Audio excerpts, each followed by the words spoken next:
আজকে সকালে ঘুম থেকে উঠেই আমার একটু আলাদাই মনে হচ্ছিল, যেন আজকে একটা কিছু রয়েছে। তো আমার তখনই মনে পড়লো আজকে রাখি পূর্ণিমা, তার সঙ্গে আমাদের পাড়ায় খেলা। তো আমি এখন যাব খেলার জন্য ট্রফি কিনতে। A few minutes later. আর আমি এখন চলে এসেছি ট্রফির দোকান, আর এই দেখো এইগুলো হচ্ছে এবারের আমাদের খেলার ট্রফি। আর বাড়ি আসার সময় শুরু হয়ে গেছিল প্রবল বৃষ্টি, তাই জন্য আমরা একটা জায়গায় দাঁড়িয়েছিলাম, আর আমাদের সঙ্গে এই দাদুটাও দাঁড়িয়েছিল।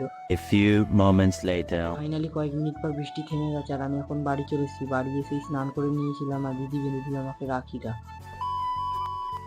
আর এখন হয়ে গেছে সন্ধে, আর আমি যাচ্ছি আমাদের খেলার মাঠের দিকে। আর এখানে এসে দেখি আমাকে ছাড়াই খেলা শুরু হয়ে গেছিলো। মানে আমাদের ম্যাচ নয়, এখানে ফার্স্ট রাউন্ডের খেলা চলছিল। আর আমি তোমাদের পুরো ভিডিওটা দেখাইনি, কারণ আমরা এই ম্যাচে হেরে গেছিলাম। আমি আগে থেকেই জানতাম আমরা হেরে যাব। সেসব কথা ছাড়ো, আর আমি এখন বাড়ি চলে এসেছি। বাড়ি এসে রান্নাঘরে গিয়ে দেখি যে আমাদের বাড়িতে আজকে পোলাও রান্না হচ্ছে। সেসব করতে করতেই মা দিয়ে দিয়েছিল প্রসাদ। কিসের প্রসাদ সেটা আমি জানি না, কিন্তু ভাই খেতে ভালোই ছিল। তো আমি এখন বসে পড়েছি খেতে। তো আজকের মিনি ব্লগটা এতটা পর্যন্তই। আর তোমরা যারা যারা মিনি ব্লগটা লাস্ট পর্যন্ত দেখলে, তোমাদের নামটা কমেন্ট করো। আর এরকম মজাদার মিনি ব্লগ দেখার জন্য চ্যানেলটাকে সাবস্ক্রাইব ও ভিডিওটাতে একটি লাইক করে দিও।